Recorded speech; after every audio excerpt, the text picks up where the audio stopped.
The Ministry of Foreign Affairs of the Republic of the Gambia says the government of the Commonwealth of Dominica and the government of the Gambia have decided to establish diplomatic relations with effect from 26 July 2012. A media dispatch from the Foreign Affairs Ministry proceeds that the move is guided by the desire to develop and strengthen relations of friendship and mutual beneficial cooperation between the two states. The government of the Commonwealth of Dominica and the government of the Gambia, the release says, are fully convinced that established diplomatic relations corresponds to wishes of both states. You can monitor Grts Radio Live on our website at www.grts.gm. We'll be back with more stories right after this short break.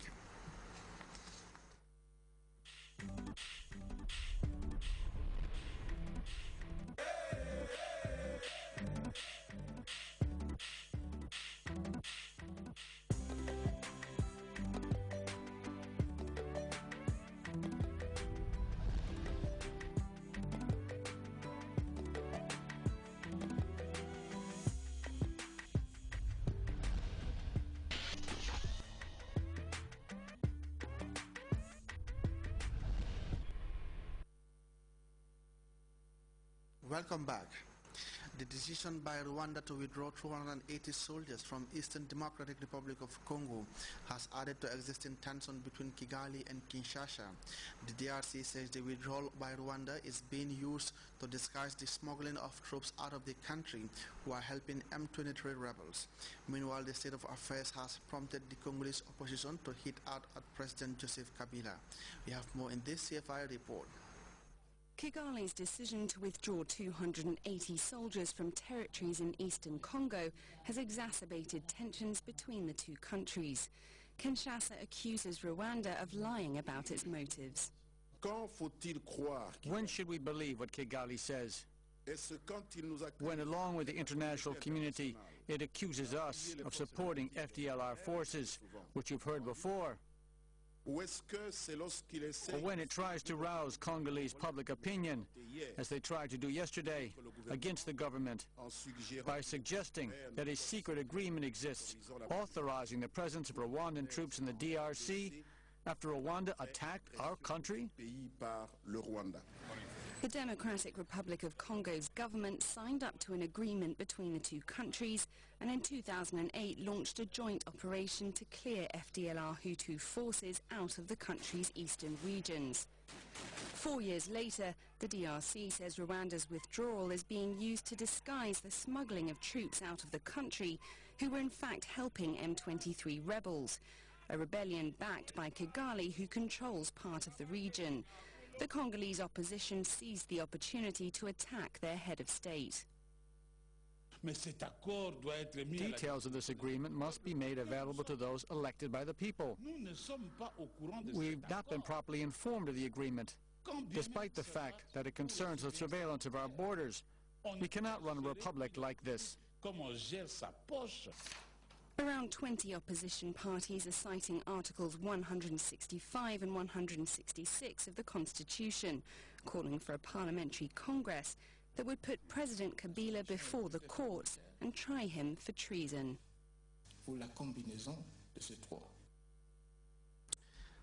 Syria's bustling commercial city of Aleppo is now a war zone. The fight to keep control of the city is intensifying. Activists say nearly 260 people died on Wednesday. Reports also emerged of the death of some 54 people across the country. All this week, CNN's Nick Patton-Wells has been talking to inside the battleground city of Aleppo, where he follows a rebel unit as they fight block to block. The new dead lie next to the old. Aleppo's old city, thousands of years in the making, but torn apart fast. We're with rebel forces as they push into vital terrain in the fight for Syria's commercial capital towards a key police station. They mass in number and surge forwards.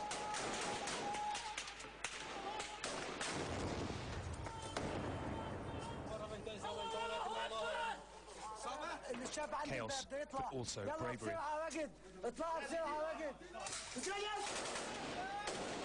They move to retrieve an injured rebel at the very front.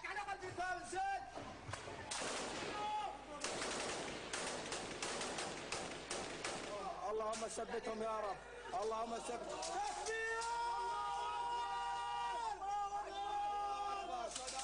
Somehow, the superior regime firepower lets them escape with their wounded.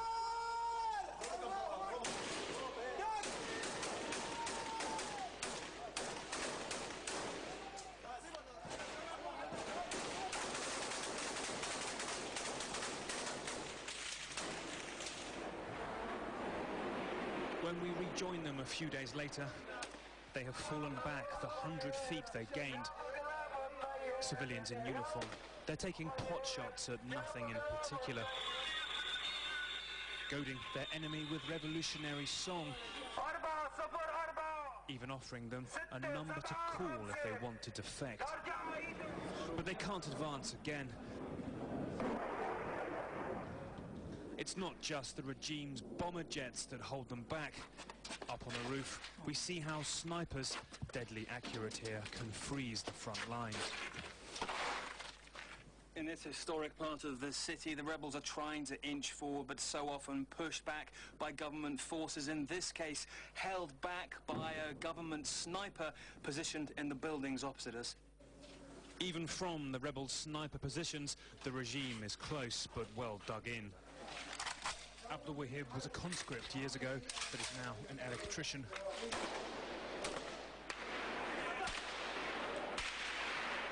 A sniper is shooting at them, and he moves across the road to take him out. But his discipline and marksmanship is the exception. He thinks he got him. It's the older men here who are in charge. Hakim, a local commander, briefly visits and tells me his brigade has given up on outside help from the west. This is our final word, he says. We don't want any help from anybody. We're no longer waiting, and we have the means to topple the regime. He outlines a plan to the men. Shortly afterwards, this bus appears. One rebel tells us they plan to fill it with explosives, then tie a prisoner's hands to the wheel and force him to die driving the bus bomb at the regime. But even though we saw the brigade take prisoners earlier, that doesn't happen here, and the bus leaves. A garbage truck arrives instead, which they plan to place down the street as cover for their gunmen. Preparations called for an operation. Handmade grenades, homemade bombs, highly volatile canisters full of fertilizer explosives. But the men still lack focus. Have they got anybody actually on there? Shooting in the dark. Later that night we leave, but they drive the truck down the street. At dawn, it's in place in their old position. Overnight, they've tried to gain the advantage by moving that dumper truck about 100 feet down the street past their last position. But still, these men have been unable to advance over this incredibly small amount of terrain. The regime fires grenades, setting it alight. The rebels decide to fight back. This is an anti-aircraft gun. They seem to prefer noise to accuracy. They run forwards to fire a rocket-propelled grenade. There's too much smoke to know what they hit.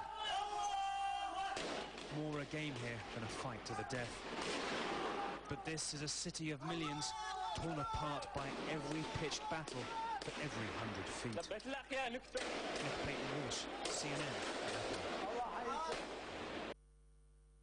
And before we go, a reminder of our headlines.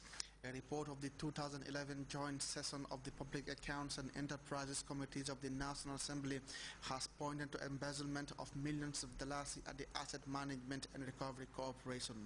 The Gambia Growth and Competitiveness Project has extended assistance of more than $7 million to 10 local enterprises.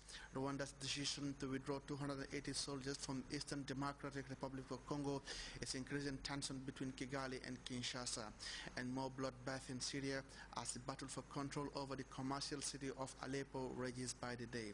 That brings us to the end of the news. Thanks for the pleasure of your company. Stay tuned and enjoy GRTS.